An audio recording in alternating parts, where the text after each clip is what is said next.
Hello चो, good morning all of you. और कैसे हैं? उम्मीद करता हूँ अच्छे से होंगे। तो आइए हम लोग शुरुआत करते हैं आज का क्लास। हम लोग पढ़ेंगे दो आवेशों के निकाय की स्थितिज ऊर्जा। स्थितिज ऊर्जा, दोनों आवेश मान लीजिए अनंत पर स्थित है। उस अनंत पर से लाकर हमें एक सिस्टम तैयार करना है, एक सिस्टम बनाना है, एक निकाय तैयार करना है और उस निकाय की स्थितिज ऊर्जा हमें ज्ञात करनी है। हम शुरुआत में उन दोनों आवेशों को अनंत पर रखे हुए मानेंगे और वहां से उठाकर हम एक दूसरे को r दूरी पर रख देंगे और एक सिस्टम यानी एक निकाय तैयार करेंगे। यानी अनंत पर दो आवेश स्थित है Q1 और Q2। इन दोनों को लाकर एक निकाय बनाना है। निकाय कैसे बनेगा? एक दूसरे से r दूरी पर हम लाकर रखते हैं। एक को Q इसको उठाकर यहाँ पे रखते हैं, ठीक है। दूसरे को इससे r दूरी पर यहाँ पे रखते हैं और इस तरह से दो आवेशों का एक निकाय बनेगा। और इस निकाय को बनाने में जितना ऊर्जा खर्चा हुआ है वही स्थितिज ऊर्जा के रूप में संचित हो जाएगा। इस बात को हम लोग लिखेंगे कि माना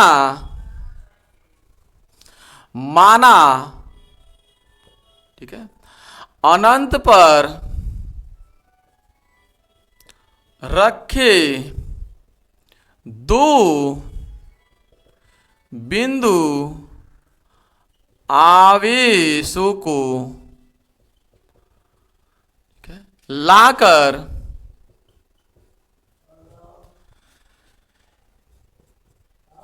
एक दूसरे से r दूरी पर रखकर एक निकाय बनाना है। ठीक है। इस निकाय को बनाने में जितना कार्य होगा वह स्थितिज ऊर्जा के रूप में संचित हो जाएगा। तो इस निकाय को बनाने में जितनी ऊर्जा, ठीक है, लगेगी वह स्थितिज ऊर्जा के रूप में संचित हो जाएगी। वह स्थितिज ऊर्जा के रूप में संचित हो जाएगी। ठीक है। अब मान लीजिए इस आवेश को लेकर आए हैं, इस आवेश Q1 को हम लेकर आ रहे हैं इस बिंदु पर हम लेकर आ रहे हैं। मान लीजिए आवेश Q1 को उठाकर हम लाए और इस बिंदु पर रखे, इस बिंदु पर Q1 को हम लाकर रखे। ठीक है।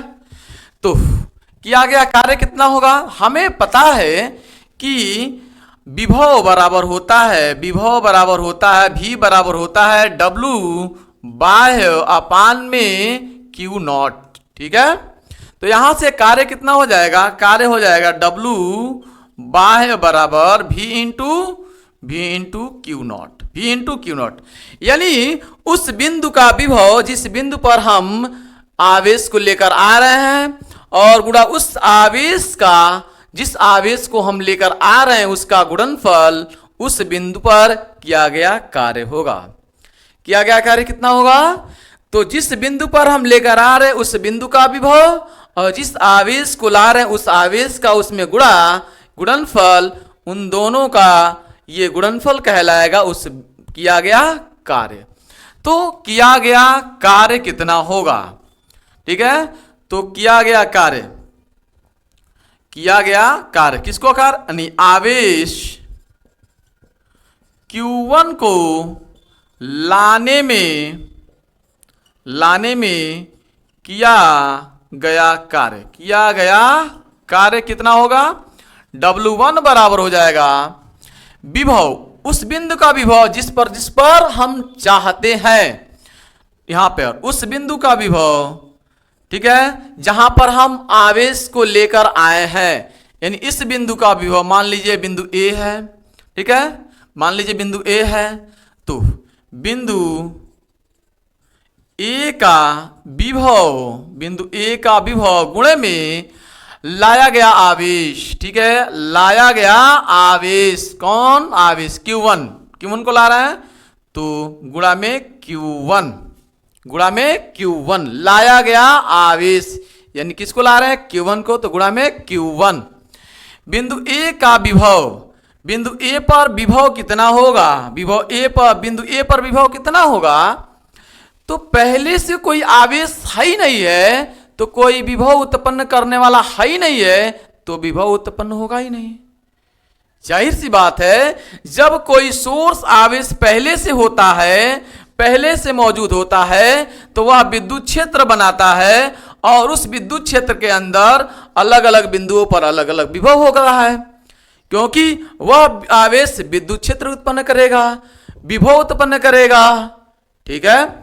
लेकिन यहां पर इस आवेश Q1 को तो आप ला रहे हैं, तो पहले से कोई आवेश तो मौजूद है नहीं, तो कोई पहले से आवेश मौजूद नहीं है, तो कोई पहले से विभव उत्पन्न करने वाला नहीं है, तो विभव कितना हो जाएगा, 0। और किस आवेश को ला रहे हैं, Q1 को, तो कार्य कितना हो जाएगा, W1 बराबर 0, कार्य कितना हो गया, 0। यानी Q1 आवेश को लाने में किसी प्रकार का कोई कार्य करना नहीं पड़ा, क्योंकि पहले से कोई आवेश था ही नहीं जो विभव उत्पन्न करे। अब लाएंगे Q2 आवेश को, इससे R दूरी पर, ठीक है, लिखिए हम R दूरी पर लाकर रखते हैं, तो R दूरी पर एक मान लेते हैं बिंदु B है, और इस बिंदु B पर हम Q2 को लेकर आएंगे, इसको लेकर आएंगे, यहां पर रखेंगे Q2 को। तो आवेश Q2 को, ठीक है, लाने में किया गया कार्य, मान लीजिए W2 है, W2 है, यहां पर लाने में किया गया कार्य, किसको ला रहे हैं, आवेश Q2 को ला रहे हैं, तो इस Q2 को आवेश को ला रहे हैं यहां पर, तो यहां बिंदु B पर विभव उत्पन्न करने वाला पहले से आवेश मौजूद है Q, यह Q बिंदु B पर विभव उत्पन्न करेगा, यह Q1 बिंदु B पर विभव उत्पन्न करेगा, तो बिंदु B का विभव, बिंदु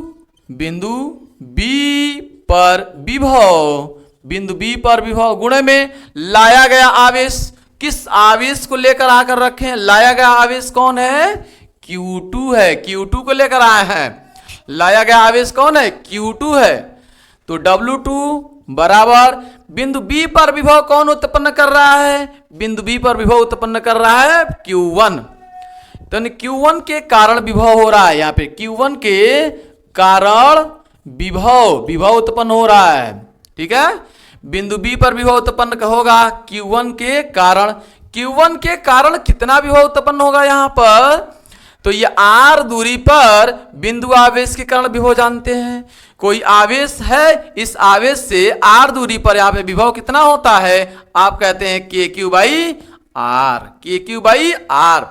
ऐसे ही यहां पर Q1 आवेश से R दूरी पर बिंदु P है, तो बिंदु B है, तो बिंदु B का विभव कितना होगा, कौन उत्पन्न करेगा, Q1 उत्पन्न करेगा, तो बिंदु B पर विभव कितना होगा, Q1 कितना उत्पन्न किया, तो KQ बाई R उत्पन्न किया, KQ बाई R उत्पन्न किया है विभव, ठीक है, Q1 और किसको लाया गया है, Q2 को लाया गया है, तो W2 बराबर हो जाएगा KQ1 Q2 अपान में R, KQ1 Q2 अपान में R। इतना कार्य करना पड़ेगा दूसरे आवेश को लाने में, इतना कार्य करना पड़ेगा, पहले आवेश को लाने में कोई कार्य नहीं करना पड़ा, दूसरे आवेश को लाने में इतना कार्य करना पड़ा, यानी इस पूरे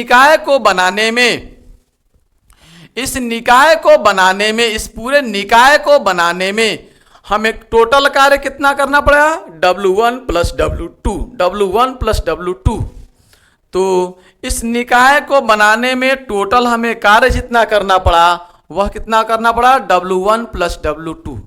तो निकाय को बनाने में, ठीक है, निकाय को बनाने में किया गया कुल कार्य, किया गया कुल कार्य कितना हो जाएगा, W बराबर W1 प्लस का W2। ठीक है, कार्य एक अदिश राशि है, इसलिए इसको सीधे सीधा हम बीजगणितीय योग से जोड़ लेते हैं। ठीक है, सीधे सीधे हम इसको जोड़ लेते हैं Q1 plus Q2, sorry W1 plus W2। तो W1 कितना है 0, W2 कितना है K Q1 Q2 अपान में R। तो W बराबर फाइनल कितना निकल गया, W बराबर हो गया K Q1 Q2 अपान में R। इतना कार्य हुआ, और जितना कार्य हुआ है वह स्थितिज ऊर्जा के रूप में संचित हो जाएगी, स्थितिज ऊर्जा के रूप में संचित हो जाती है। ठीक है, तो यह W जो हो जाएगा वह किसके रूप में संचित हो जाएगा, स्थितिज ऊर्जा के रूप में संचित हो जाएगा। ठीक है, स्थितिज ऊर्जा के रूप में संचित हो जाएगा। इसका मतलब हो गया कि U किसके बराबर हो जाएगा, W बाह्य के बराबर। ठीक है ना, तो U किसके बराबर हो जाएगा, U किसके बराबर हो जाएगा, W बाय कुल ऊर्जा कितनी है, सॉरी कुल कार्य कितना है, K Q1 Q2 अपान R, K Q1 Q2 अपान में R।